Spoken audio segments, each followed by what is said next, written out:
Bledsoe was arrested. Patrick Montgomery was in court. Jonathan Manapa will stay in federal custody. No, I don't take responsibility at all.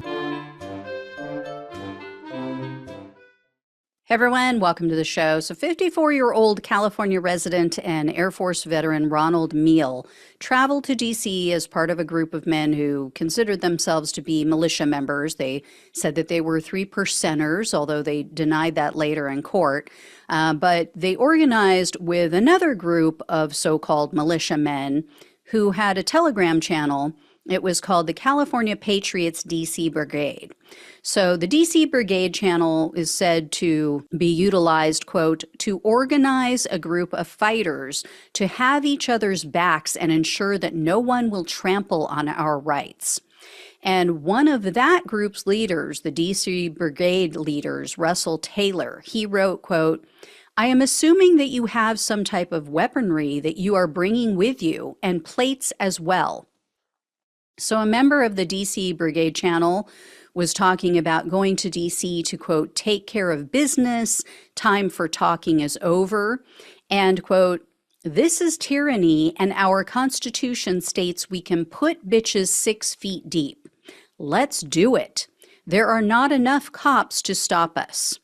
So clearly planning for violence. And a member of this 3%er group named Derek Kinnison introduced himself and his other 3%er members in this DC Brigade channel.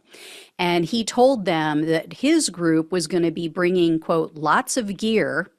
And he said that would include bear spray, knives, flags, plates, goggles, and helmets.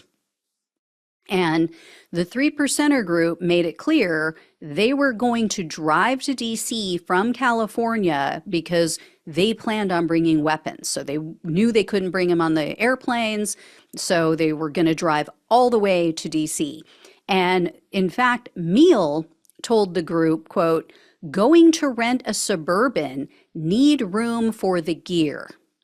And the prosecutor says that Mele and one of his other co-defendants took 5 handguns to D.C., and then the group also had a shotgun with them. And they knew that they were not allowed to have weapons. They specifically said in their messages to each other that they were not allowed to bring guns or any weapons.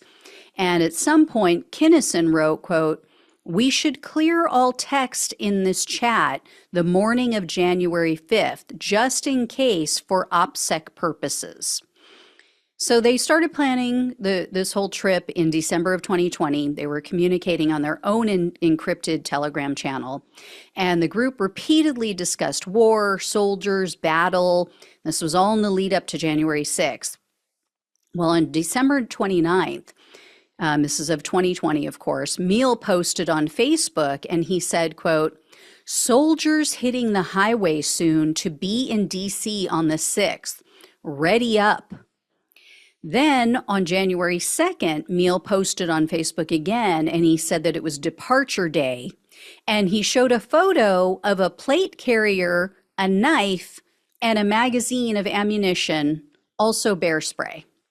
And he posted in the Telegram group that he was, quote, armed with knives and bear spray, LOL. So on January 6th, Mele was seen on the Capitol grounds. He was wearing a helmet. He had on tactical gear, which included a ballistic plate carrier. And he was carrying a can of bear spray and he was carrying knives. And he and his friends approached the Capitol. And as they did, Mele said, quote, flashbangs, riot gas coming. Despite knowing that, yeah, there's flashbangs going off, there's tear gas, they headed to the Capitol. They maneuvered through the barricades. There were area closed signs on them.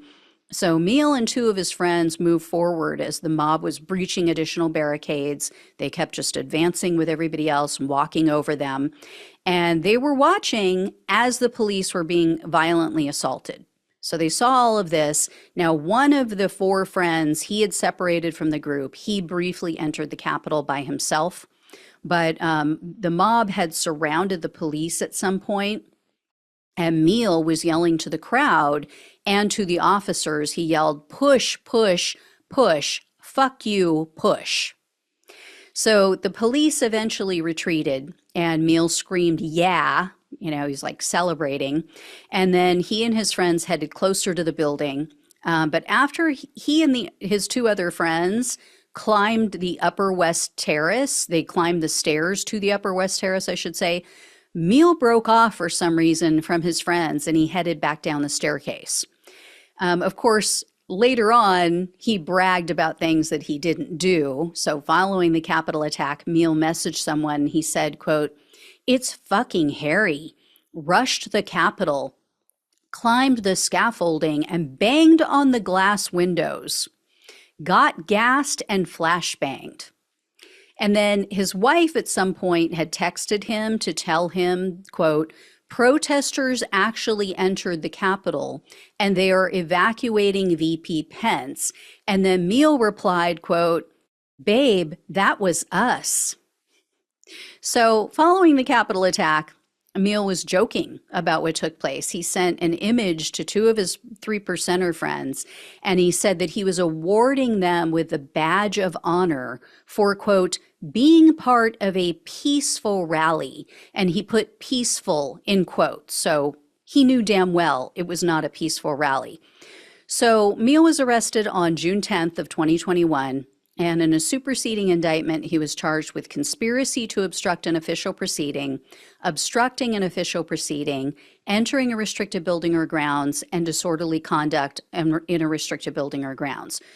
So Mele refused a plea deal along with his friends, and in November of 2023, he and his friends were convicted on all counts by a jury. So he was looking at up to 20 years in prison, 3 years of probation, and $250,000 in fines. The prosecutor, though, requested 8 years in prison, 3 years of probation, and $2,000 in restitution, and a fine of $39,402. Even though the federal sentencing guidelines were much lower, the prosecutor asked the court to go over and above. They asked that the court impose a sentencing enhancement. And they said it was because of the conspiracy, also because Mele made many false statements during the trial, and because of his lack of remorse. So Mele really tried to back it up at his sentencing hearing. He now says that January 6th, quote, "gave this country a black eye." And Mele claims that he's staying away from politics. And then he told the judge that he's now viewed some of the January 6 videos that show all of the horrific violence that day. And it, quote, "opened my eyes." I hope he's being honest, but, I've seen stuff like this before too many times. So U.S. District Judge Royce Lamberth presided over Mele's case. And unfortunately, he sentenced Mele to only 33 months in prison, 3 years of probation, and $2,000 in restitution. So as with Mele's friends, the judge didn't appear to impose that fine. And again, that amount represents the amount of money that he's raised on Give, Send, Go. He had 2 accounts, and it just is complete BS, that you wouldn't, first of all, that you would impose such a low sentence, also that you would allow them to keep that money. But as I've mentioned in other videos, there is a court case before the Supreme Court right this moment, and they are trying to decide whether or not that obstruction charge is legitimate for these cases. So if they say, no, it's not legitimate, then this guy is only going to be hit with the misdemeanors that are left. So his sentence will be reduced. He will be out in a very short period of time, I have a feeling. So it's possible the judge knew that. It's possible the judge said, I better not go too harsh because of that still hanging out there. I don't know. So I will keep you posted. I'll let you know when I hear more. Thank you all so much for watching and listening. Please like this video, share it, become a subscriber, become a donor if you can, or leave a tip or a super thanks. Truly appreciate it. Love you all. Take care. Talk with you soon.